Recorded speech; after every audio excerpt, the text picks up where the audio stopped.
Welcome to the Irish Snug Podcast. Okay, everyone, so welcome back to a brand new space here inside the Irish Snug. This is the premiere of the Fireside Chronicles, Tales from an Irish Hearth. Over the coming months, we are charting a chronological journey through the life, lore, and memory of one of Brooklyn's finest Irish storytellers.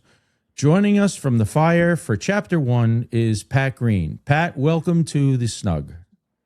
Thank you, Tim. I'm delighted to be here. A pleasure. I'm so happy to have you. It's a pleasure to have you on the show. This will be a new added addition to the Irish Snug, where we will have periodic episodes with yourself, and I think it's going to be great. That means you're going to invite me back. That's right. Wow. You're going to be invited back. We want to make this a regular show. My readers, they will be happy to hear that. Great. They've always been asking me to do this.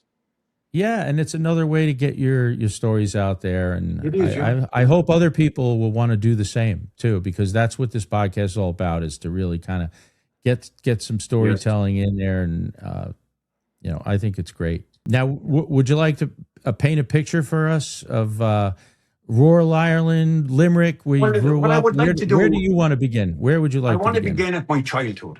It all started back there for me. My writing, my storytelling, it all started back there in Kilteely, Balando, Kilteely, which is in East Limerick, out near the borders of Tipperary, And there I grew up with a mother who was a great storyteller, and my uncle Frank across the road, who lived right directly across the road from us, and he was another great storyteller. And then my uncle Jackie Ryan, who was my mother's brother, another great storyteller. So I had to be a storyteller. And every night by the fireside, there was always stories in our house, always. We were poor, but we had stories. And once you have stories, you're rich, So it was great. I used to hide out. There was a certain time we had to go to bed every night, things like that. But I used to hide. It was a covered staircase in our house. And I would hide up on the stairs every night. And there was a little peephole there, right? And I would peep down through this peephole. And many times I got a sty in my eye over this peephole. Eventually, my mother would come up and she would put me to bed. She knew I was there every night. I thought I was hiding, but my mother knew I was there every night. She would come up and put me to bed the whole lot. But eventually, I got my chance to come down when I was maybe 5 or 6 years old, to come down and tell some stories too. Now, funny enough, I didn't realize it back then. It was years later, looking back, I realized I never sat down to tell a story. I always told my story standing up, and I used my hands a lot. I would go over, if the story was a sad story, I would go over and touch somebody, whoever was there. And if I saw somebody was really sad, I would go over and I would touch him in the face. I would do things like that, touch you in the shoulder, touch you in the face. And I would walk around a little circle. The circle was small. We lived in a small house, so the circle was small. But sometimes some of the neighbours would spill in around the kitchen, and I would do my story time for them and all that. But back then, my biggest thing that I wanted to be was a hurler, like Mick Mackey. Mick Mackey was the legend of Limerick when it came to hurling, right? So every chance I got, I had a hurley in my hand and a ball, and all I wanted to do was to be like Mick Mackey. Be better than him, actually. I wanted to, which didn't work out. But I would go into the Murphys. The Murphys were our neighbours. They lived in a passage. We call them a passage. It's an avenue, in along. They lived in there. I would go in there, play hurling inside there. They were great storytellers too. They were fantastic storytellers. And every night, maybe, we would sit around the kitchen table and we'd all tell stories to one another. A lot of it was ghost stories. We'd be so afraid coming out the passage that the Murphys used to have to come with us because we were that scared coming out, after all these stories. So it went along telling the stories, playing the hurling, and that's all I wanted to do at that time in my life. I wanted to be a hurler and everything. But then I was maybe 9 or 10 years old, and my teacher in school, Mrs. Rice, she went to the blackboard on a Friday afternoon, and she wrote up there, crossing the line. And she says, I want all of you to go home this evening or this weekend and write a story with the title Crossing the Line. Now, at that time, I hadn't even read a book. If it wasn't a school book and I was forced to read it, I wasn't into reading. I wasn't into any of that. I never did my homework. I would get slapped every Monday morning for it. Mrs. Rice never slapped too hard anyway. It never hurt. Her heart wasn't in it, But she wasn't like the nuns and the brothers, But something struck me that day. Something was weird. I was traipsing behind my brothers on the way home, couple of friends there as well, and I was way behind them, coming down along the hill road. And I couldn't figure out what was going on with me, but I knew I wanted to write a story. And I don't know where it came out of, Now, I was telling stories, but I never really thought about the writing thing. But telling the stories, I loved it doing. But writing the stories was a whole different thing. I got home, and instead of throwing my bag, my school bag, into the hole underneath the stairs, I took it upstairs with me and I opened up my copybook, right? I sat there for a long time thinking about this crossing the line. What's crossing the line? What is it, right? So I eventually put my head down and I started writing, right? I'm supposed to write 2 pages. I wrote 10, right? Wow. And I read it over and over again that entire weekend. And I loved it. I showed it to my mother. My mother liked it and everything. So off I go into school. I'm as proud as a peacock walking into school that morning, right? I go in and Mrs. Rice said to us, leave your assignment, leave it on the desk, and I will, during the week, I will look at them all and I will give a first prize, which was 2 copybooks. They were glossy copybooks, right? They were just 2 copybooks with glossy covers of farm animals, right? And she showed us these books and they were beautiful. I'd never seen anything like it before because everything was bland and, back then and, so I'd never seen a copybook like this. So anyway, I didn't really think I was going to win the prize. I never thought. I thought there was 2 other people in my class who were the 2 smartest students in my class. I thought they were going to win it, right? One of them, at least. So the morning after, I come in. That night, of course, I got no sleep. I got no sleep thinking about this story. I don't know, maybe, I was so excited. I didn't care about winning. I just wanted her to like it, So I go in the morning after and she's sitting there and she calls me over to her desk as all the other students were getting into their desks in the hall that she called me over. And she said, Pat, she took me by the 2 hands. She had never done this before. And it was very weird for me to be taken by the 2 hands like that by my teacher, right? She was almost cradling my hands. And she says to me, Pat, did you write this story? I said, yes, miss. She said, are you sure you wrote this on your own? I said, yes, miss, I wrote it on my own, yeah. And then she said, wait a minute here, right? So she stood up and she says, everybody, stay quiet. Eunice is quiet, right? She said, I want to read a story for you, right? And she took me by the hand. Now, at this stage, all the students are looking up at me and say, what the hell is going on here? And I'm looking down at them. I'm probably as red as a beetroot.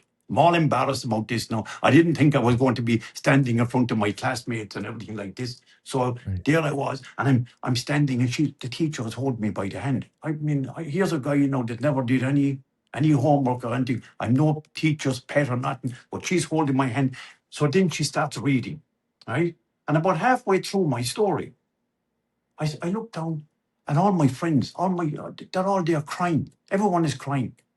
At this stage, I wanted to cry myself, and because I'm not there. But at that point, I had cried myself the whole weekend. Every time I read the story over the weekend, there was big blobs of tears falling down on the pages. I probably gave the teacher that same, there was no correcting back then because everything was written by hand.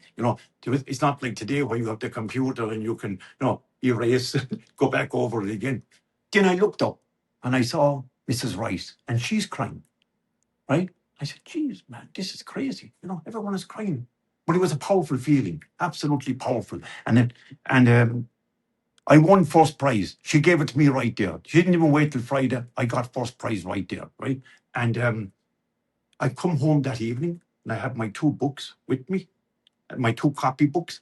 and I can't stop looking at them. And I'm as proud as anything. This is the proudest moment now in my life so far. Right? It was great to get. I used to always get praise at home for telling my stories by my mother, Jackie, and everyone else, But this was something very different. But I still hadn't read a book on my own without it being a school book. There still was no love for the reading there, even though my mother was an avid reader. My mother read everything. Anything she got her hands on, she read it. My oldest brother, you never saw him without having at least 2 books, his face stuck in 2 books. And then my brother that was older than me, he was the same way. There were 7 boys in the family. I'm the middle. 3 younger brothers, 3 older brothers, and me. It was probably maybe that summer I had an argument with my oldest brother, Ned, the genius, right? Now, he never really argued with anyone. All he wanted to do was read. He wasn't, but me either. We weren't really that kind of a family that we used to. Every now and again we'd draw a swipe, but we'd never really hurt each other. But that day, I don't even remember what he said to me, but I was mad. And I picked up my father's hobnail boot. You know, the one with the horseshoe on the heel of it? I picked it up and I threw it at him. And I hit him right in the face with it here. There was silence. Everyone said, "Oh my God, no! What's he have to do now? Do we have to go to the hospital to go to the doctor or something?" But anyway, my brother started crying, and I was sent straight up to my room and do not come down for the rest of the night. That's it. This is a nice summer's evening now, probably 6 o'clock in the evening, And in Ireland, it stays bright until 11 o'clock at night in the summertime, not like here in New York where everything goes dark at 8:30. So I'm upstairs. I'm sulking upstairs above there. And now in the room that I was sleeping in, I slept in the same bed as Phil. And then there was another bed over at the other end of the room, and that's where Ned slept. So there was 3 of us in the same room, right? And I'm up there sulking, and I can hear all my brothers now, including the bold Ned. They're all downstairs playing down there. They're all down there actually playing cowboys and Indians. That was a big thing for us. I'm looking across from the bed that I'm laying on, and I'm looking across the room, and I see a stack of books. There was always these stacks of books by his bed anymore, but there's next to the stack of books was this one book on its own on the floor, and the title was turned towards me, right? And the title of the book was Quench the Moon, right? As I later found out, it was written by a great Connemara man, Walter Mackin. Totally recommend it. I totally recommend all of Walter Mackin's books. If you ever want to know anything about Ireland, about the old Ireland in the 50s, the 40s, the 60s, Walter Mackin was the man to read. And he was for rural Ireland. James Joyce was for Dublin. Walter Mackin was for rural Ireland. But anyway, I said, how can you quench the moon? I'm sitting there and I'm thinking, how the hell can you quench the moon? So after a while, I got up out of the bed. Curiosity got me. And I went over, picked up the book, brought it back to the bed, and I started reading it. And all night long, I was upstairs. My brother Phil was going crazy. I had a candle lighting, and I was reading the book with the candle, and I finished the whole book that night. Then I started reading other books by Walter Mackin. I wanted to get more of them. I started searching, and then I fell in love with reading, the joy of reading. So reading became a very important thing to me then after that. And then it was probably a few years later, maybe about 12 years old. There's a magazine in Ireland. It's called the Ireland Zone. Have you heard of it? I actually have. When I was young as a kid, my grandparents submitted an article with me and my brother and my sister. I don't really remember what the article was about, but I do have it. I just haven't looked at it in so many years. I should pull it out. So here in the back of Ireland Zone, it used to be always in the back page. Now it's in the second last page. They have a pen pal section in the back of Ireland Zone. I remember that. And there are pen pals from all over the world. They would be basically maybe Australia, England, Scotland, Wales. There would be even all over Ireland as well. I have to ask my mother, but I think I might have been a pen pal to somebody from the Ireland Zone years ago. Yeah. And it might even be why we were in there. I'm gonna pull it out. So Pat, I just went and looked through the house and I found the one Ireland's Own that I have. This is from 1982. And there's a, hold on here. My grandmother submitted it. Hold on here. 1982. Wow. 1982. Yep. I was a young man back then.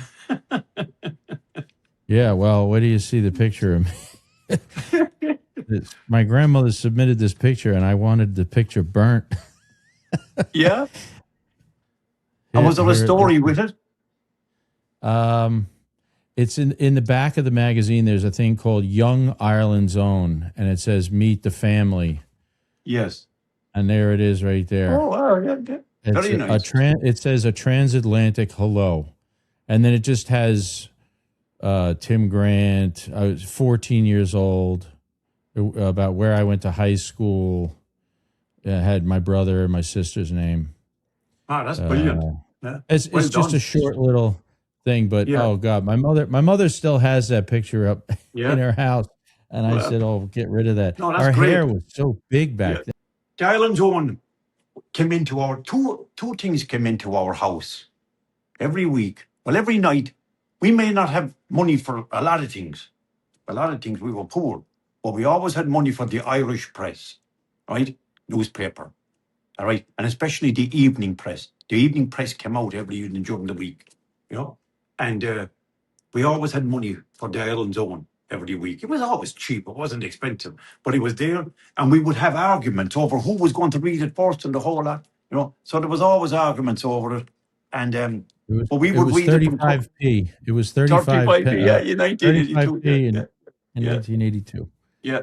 So it was amazing, and but there was the pen pals, and for some reason I decided I wanted to have a pen pal, because when you grow up around people, especially in a small parish in East Limerick, you don't want them knowing your inner feelings. You don't want to expose your inner feelings to anyone. You want to pretend like you're tough and you're hard and all, and you don't have none of that type of thing, right? So I said, you know what? Maybe I can express myself in letters to people who are far away and who I'll never meet, right? So I'm looking through the pen pals, and I saw this Susan from Santa Barbara in California. She was my first pen pal, right? I ended up having 12 of them, and I used to write to them every week.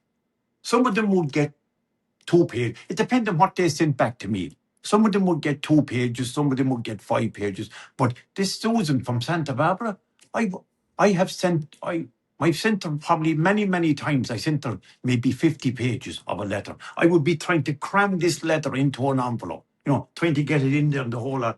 And she would write back to me. Now, she wasn't like ever going to write 50 pages back to me. I probably didn't need to read 50 pages either, and everything. But she was the only one that ever really put herself into a letter. She really spoke her heart, everything was there, and I loved writing to her, But then one day she says to me, when your letters arrive here, they're not just for me. My entire family read your letters. We read them every night around the supper table. I read them.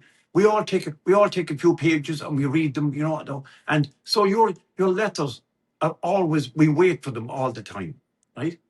Jeez, I said, that's amazing. And I'm sitting up on the side of a hill. There's a hill near us. That's where I wrote most of my letters. When you've got 6 brothers and you're living in a small house, you can't do something like that around them because they're always spying and they're always watching everything. Any letter that would come for me, if they were out there first and the postman came, they'd have the letter read before they would give it to me, and then they would be teasing me and everything. Now, Susan used to send me these letters with a pink envelope, right? And my brothers played hell with the pink envelope. It was great. Back then in the early 1970s, and I'm getting letters with a pink envelope, So it was a lot. But at the same time, I was very proud of the fact that I had a friend in Santa Barbara, California, and she was writing, and that her whole entire family were reading my letters and the whole lot. Now, I don't know what they were reading. I don't know what it was. It was all simple stuff and everything. But I still didn't have the writing book for writing stories. That never came to me back then. It was I went You know what working. though? You just painted this picture of a snapshot in time of stuff that people don't Thank do you. anymore. Thank you. Yes. People don't do that anymore, and They don't. They don't. A lot of they people. actually should. That it might be a little bit of a way to just sort of bring back a little bit of some sort of humanity in a way. Yeah. Why not? Why not? Just because you can email somebody doesn't mean that No. a handwritten letter wouldn't mean so much more. Or I'm handwritten. just thinking out loud right now, but don't you think that would be an amazing thing if people actually started doing a pen pal, just as The a people started hobby? doing pen pals. Yes. But the only thing about pen pals is, like, back then, I'm saying, not saying now that we can't be the same today. We can, because I basically never changed throughout my life. Everything has been simple to me all my life. I mean, I live here in New York, and I'm sure a lot of people think, oh, he's over there in that big city. I live like a real simple person here in New York. I've never changed from the way that I grew up back in Kilteely, in County Limerick. I've never changed from that. And basically everything has always been very simple to me. My mother used to say when we were young, all you ever need is a cup of tea and a crust of bread, and you'll be and a story, and you're happy. That was all my mother ever said. And I lived that way to my life today. I swear to God, meat, fish, expensive restaurants, it doesn't matter a thing to me. I swear to God, I could live on slices of bread and a cup of tea and a few stories and a few books and things like that. I could live on it forever, and it wouldn't bother me. I have made attempts over the years, Tim. I've made attempts to get some people to write letters to me, and I find that a lot of people today, when they write, they're afraid. They're afraid to say things about themselves, private things about themselves. They're afraid to open up and be themselves. Me, I know right now that when people will look at this video, especially my people that I grew up around at home, they'll go, just we listen to him. Look at him. Look at the way he's talking there. That's what they will be doing. And if I wrote some letters to these people and they were to read them, they would go, this guy's off his rocker.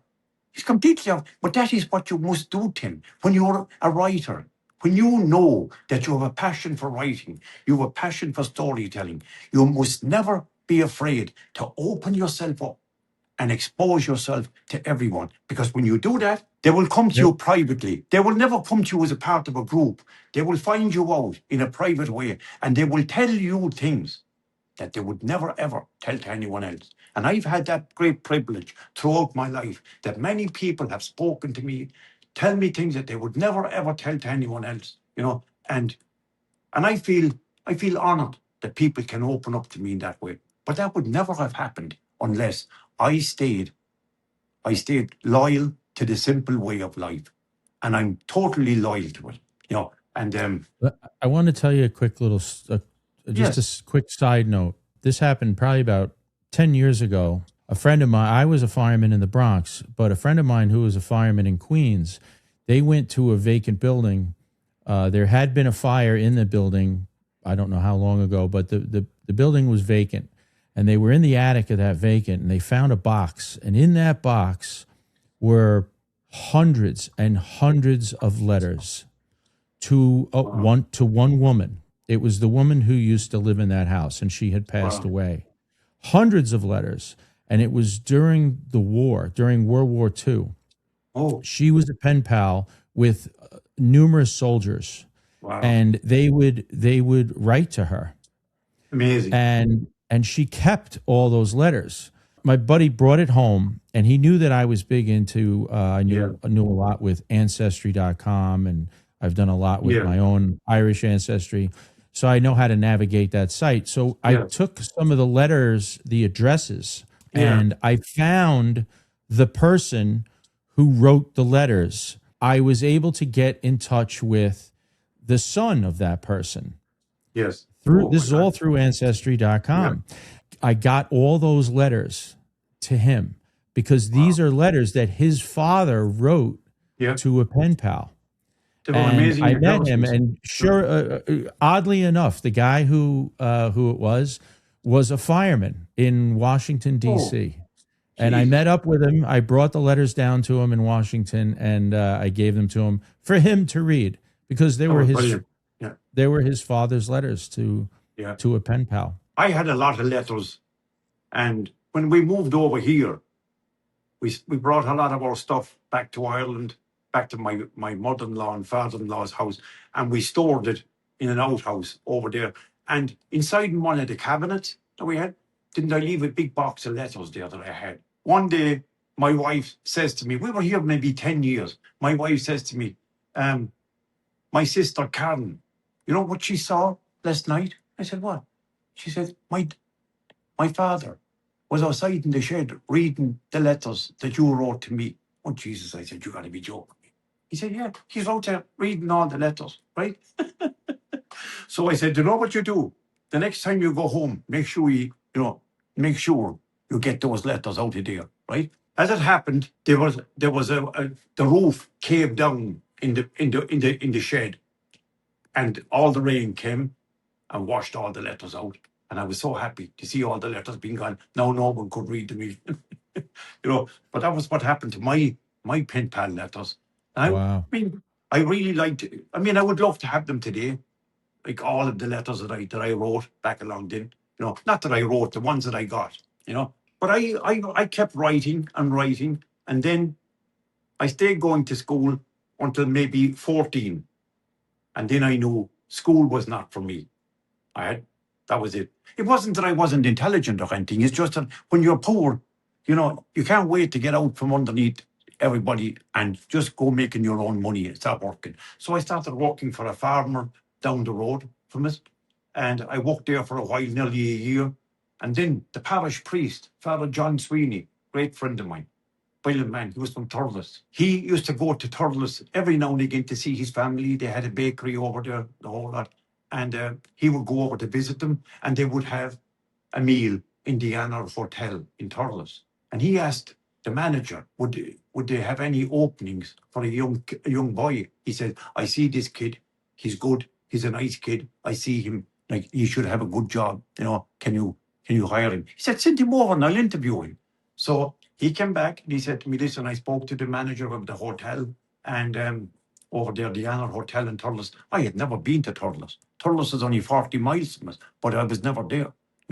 And 40 miles back then was a long way, And so I was very happy. I went home, told my mother and everything, the whole lot. And then Father Sweeney came, picked me up, drove me over for the interview, and I got the job. I was an apprentice barman. The man who was the manager there turned out to be a really good friend of mine as well. Dennis Condon was his name, Pascal. And he was from Kilfinnan, which is not that far away from me at home, Tipperary. He was in Limerick. And we became really good friends. And then my storytelling came to a different level altogether over there. Every night there was a mess hall down in the back of the hotel. And we would all there was like 20 full-time people working in the hotel. And there was maybe another 10 or 15 part-time. And only one person out of the whole lot of us drank back then. The only one that drank was the head chef, right? The rest of us, all we did was drink pots of tea. So every night in this mess hall, we would be making pots of tea and pouring them one after the next. And I would be telling all these stories about Kilteely. So I made Kilteely, my parish, famous over in Thurles. Everyone knew everyone's name. I would tell them stories about everyone I grew up with, all the people.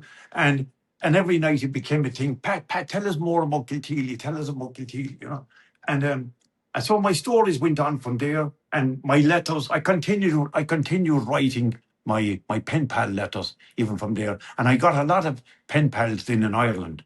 And they would come to the hotel to meet me. Some of them, they weren't the same when you meet them. Many times when you write letters to someone and when you meet them, they're two different people. That's what I found, a lot of it. Not that I met a lot of my pen pals, but I definitely met about maybe 12 of them over the years. And They were not the same. They were either too shy or they wouldn't open up. They would say things or write things in a letter that they would never say openly to you. So then I always felt out of place. I'm sitting across the table from someone and they're being very cagey about everything they say. And here's me, Mr. Open, blah, blah, blah, blah, blah, blah, everything out, the whole lot. And after a while of doing that, you lose interest. You don't want to, and but I had a great time in Thurles.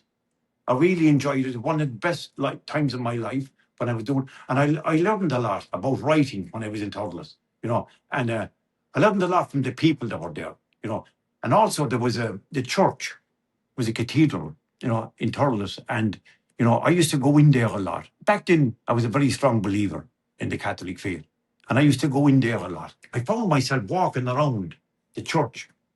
I'd walk all around inside the cathedral every day, maybe for at least half an hour. I would just keep walking and walking. And whenever I came out of there, I always seemed to want to write a letter to someone. And I would sit down and I would write these big, long letters to people and the whole lot, wherever they were, whatever part of the world they were, and I always felt very good about it. But still, at that time, I was never into really writing stories, even though the only story that I had ever written up to that point was the story in school, and I never continued it. I eventually ended up over in London. Now I'm here, 30, 36, 35 years, and I got the writing bug a few years back. And I love writing these stories, and these stories come to me, like I sit down, I never really know what the story is going to be about. I never know where I'm going to begin, where I'm going to end. And all of a sudden, I stop writing and there's a story there. And, I still write the story and I go, what? Jeez, I can't believe that came to me. Where did that come out of? And, but it's all the old Ireland, simple Ireland, that I grew up in. And I love that. So the stories that you're writing, I'm guessing they're fictional stories. They're all but fiction. Stories about how Ireland was. So Yes. it's kind of you're telling the truth about how Ireland was. Yes. Through a different lens. Yeah. Now, many of my stories are a mixture of many of the people that I knew growing up. I would probably put a mixture, different personalities, and I would mix them all up. I would use a little kind of a mold. I would mold them together, and have maybe 6 or 7 personalities in one person. I would pick out some, not without knowing this, or realizing that I'm doing this, but what I basically do is I take 6 or 7 personalities that I like, and they could be younger, older, middle-aged, whatever the case may be, and I would put them all into one person. And then I would write a story about that fictional character that I have just created, and they come alive. They come alive in my, in my abstract mind as I'm writing. They all come alive, and it's amazing when they come alive. I mean, I fall in love with all of these characters. I really like them. I mean, every character that I've written about, all the characters that I've written about, I don't write characters that I don't like. I could never sit down and write a story about someone who's cruel or unkind to other people. All my characters are very kind people, very kind. And therefore, they mean so much to me. And I leave a lot of my stories unfinished. Unfinished for the reason that I can always come back and I can start up another story later on about their life. I mean, I basically write about moments in their life, and so those moments I can actually pick up wherever I left off. It could be 5 years' time, it could be tomorrow morning. I don't know, but I could actually pick up and write, continue what happened to them over the last 5 years that I haven't been with them, But I always tell my readers, I tell every one of them that when I write my stories, I wait for a visit. A visit always comes to me from Ireland, from the old Ireland. A visit always comes here in the wind. I always imagine someone is coming to me to tell me their story, and they ask me, will you write my story? But definitely keeping Ireland alive, the old Ireland alive, is very, very important to me. Always has been. And, I never forgot where I came from.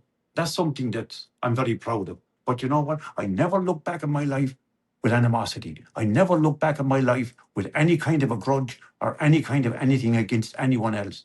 When I look back at my life, I feel privileged, very, very privileged that I had that childhood, and I feel very privileged that I had the great friends, I always talk about great friends and great everything, but, like my neighbours, as I said, the Murphys, they were amazing. They were the best, I mean, they'll probably be embarrassed with me talking like this about them on this, They will be listening to this, by the way, and I hope they are listening to it, because they were treasures in my childhood. They were brilliant. They were the greatest neighbours you could ever have. And I learned so much from them. They were a little bit older than us, and I learned so much from them, and I looked up to them a lot.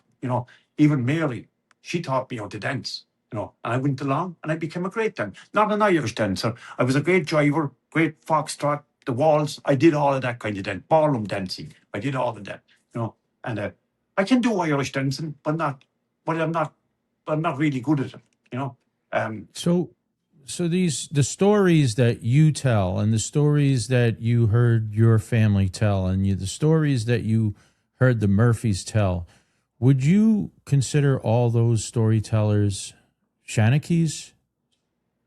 In a way, yes. Every one of them were Shanakies. I mean, like, they had great, incredible memories. The only thing, see, Shanaki usually came from, in the old days, they were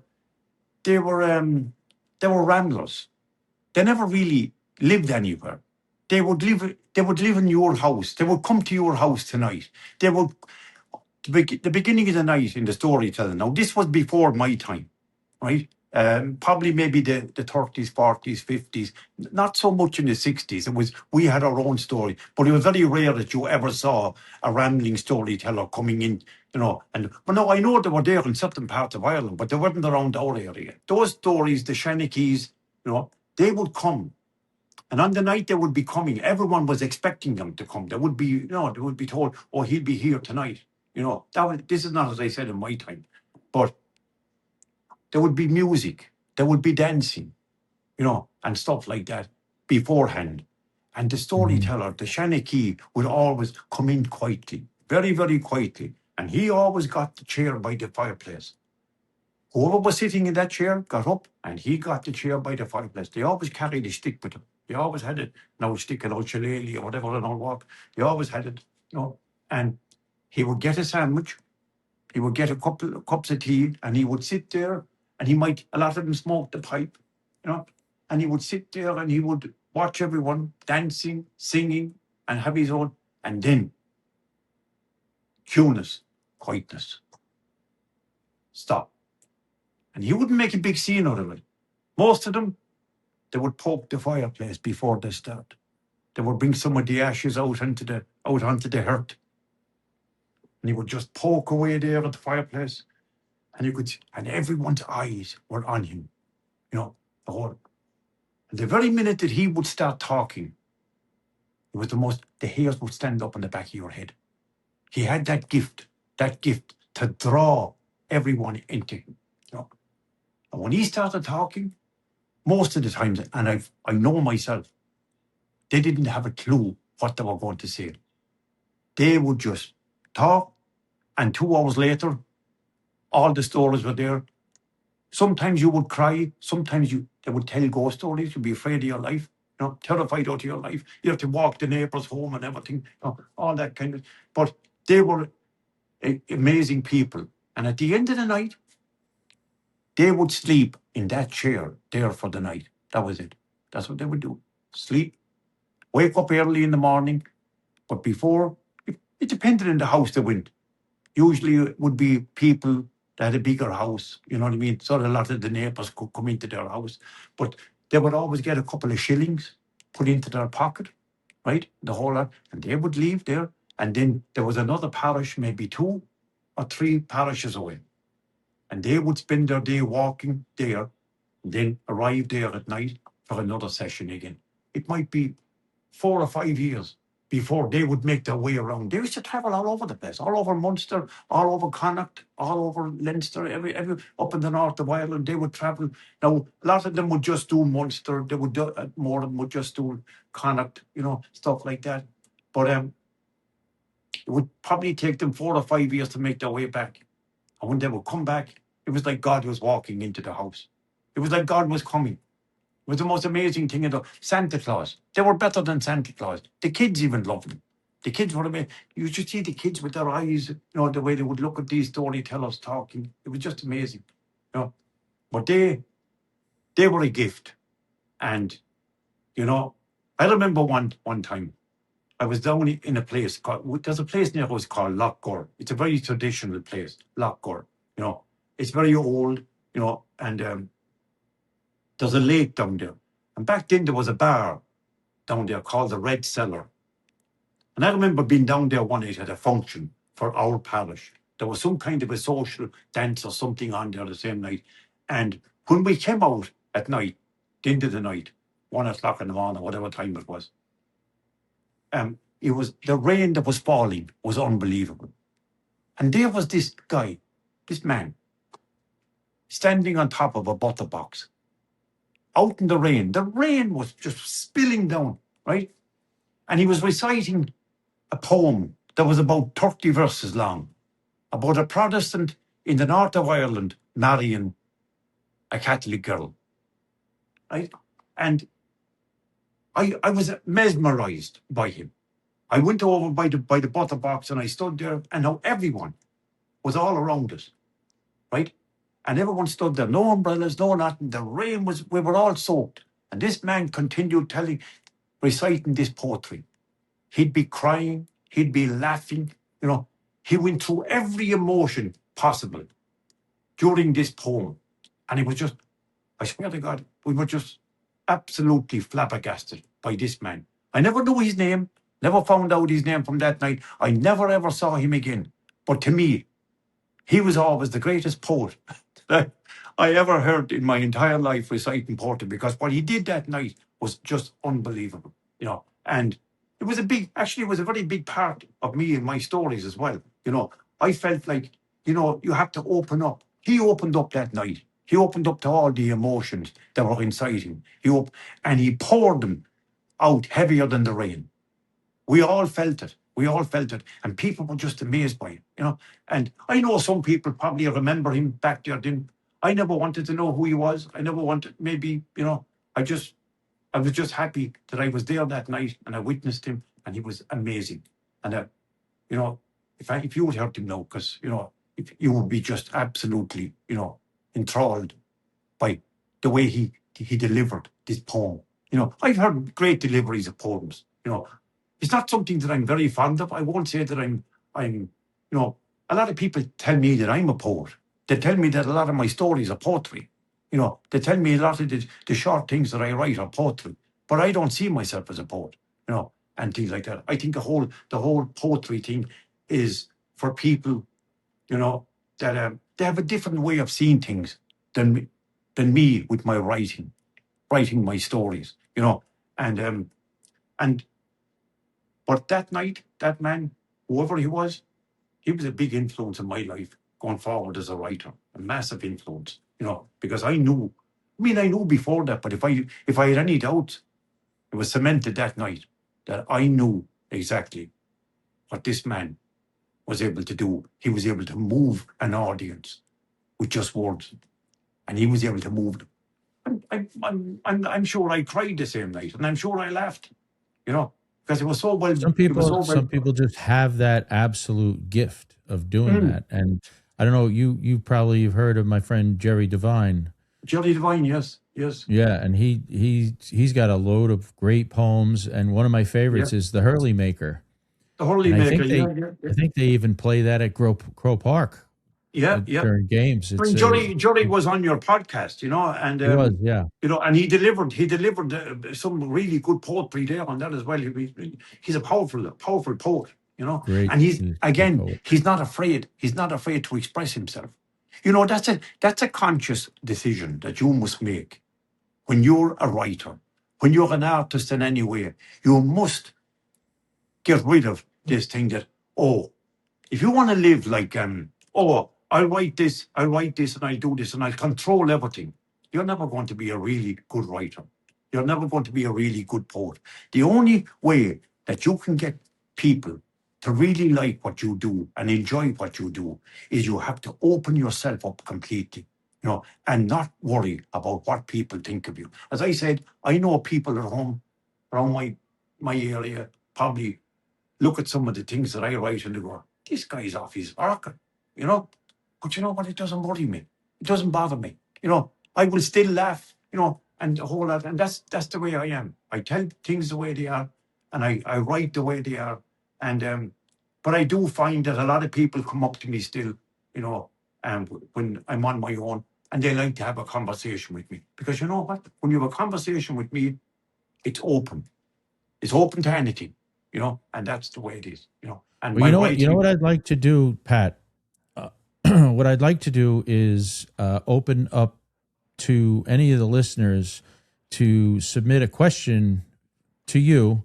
They can do it via my website, or they could do it via our my Facebook page, Instagram, and based on what our podcast is on any given day, they can submit a question to you, and then we can open up the next chapter. Yeah, that would be great. That would be fantastic. With that question, and you can answer that question. Yeah, I think it's very important too that I actually say this because, I came here to America. First of all, I went to London, and I had to learn to slow down a little bit in my speech over there. Then I came here to America, and it became a whole different level. I really had to slow down the way I was speaking because, when you go to a different place, it's okay to keep your accent. That's great. But you know what? You have to be very careful about the words you choose. Now, this podcast, I'm hoping, I'm reaching out to Americans, I'm reaching out to Irish people, I'm reaching out to people in England, I'm reaching out to people all over the world, basically, And what I'm telling them is I might use words like, it's important for me to say the same things here as Americans say. Like I would say footpath at home, whereas here I would say the sidewalk or the pavement, whereas we would never say that in Ireland. Maybe they do now, but back then they wouldn't. So I do say a lot of things, that are very American, in my best Irish accent, and the whole lot. And I say it because I want to be understood here. I don't want to say something that people would be going, what did he say? What did he say? So if you have all your listeners that are American, some of them may not even be affiliated with Ireland, and if they have any questions about any of the words that I use sometimes, yes, that could be some of the questions they could ask. They could ask on the podcast, what does this word mean, or what does that mean? Yes, I'm very proud that I never lost my accent. Very proud, but I'm also very proud that I learned to slow down. And if I was to give any advice to any young Irish boy or girl over there that leave their country to go to a foreign country, remember, it's okay to keep your accent and okay to speak, but you must slow down so that the people understand you. And when you do that, you're going to be much more successful. And that's my one big advice to young people in Ireland. When you leave Ireland, if you're going to emigrate, become the place. You know what I mean? But hold on to your accent. It's very important you hold on to your accent. Everyone loves the Irish accent. Everyone. When I'm down in Manhattan and I walk into a deli below in Manhattan, I walk in there and I ask for a cup of coffee or something, people come over to me, all the time. It always happens to me. Oh, I love your accent. The Irish accent is very, very powerful. It's one of the most powerful things we have as someone from Ireland. It's always been great, but you have to learn how to slow down and use it properly and slow down. Crunch your words, Great advice. And I feel like, if anyone, as I said, I know I'm not saying some things here today on this podcast. I know I've said a couple of things, and there's going to be people out there that are going to, what did he mean by that? What was that? I mean, I even say things, I even write things. I might write something like an old word from my childhood in one of my stories, and people will get back to me. They'll write to me, say, what did that word mean? But I'm conscious of it. So I became more conscious of it the longer I went into my writing. And now when I write something, even if you didn't know the word, you can fit it in with the sentence. It goes along with the sentence, and it makes it easier to know what it is. You know. So, how would you like to end the this week's podcast? There was two things I missed. I missed the accordions, and I missed plucking the geese with my Uncle Frank. My father was an accordion player, button accordion, and my Uncle Frank, who lived across the road from us, he was a button accordionist. A lot of days, especially during the summer and in the nice weather, they would come out into their prospective yards or respective yards and cobblestone yards, and they would play the accordion. And I would be coming home maybe from the village after hurling, playing football, something like that, and we'd be coming down the hill road, and you could hear the accordions coming up against you, And I would start dancing, not dancing, but I would start stepping to the beat of the accordions. I would start moving, and that was why the accordions became a big part of my own life, telling stories, writing the stories, because it became like the rhythm of life for me, the accordions. And that is why the accordion still to this day is my favorite instrument.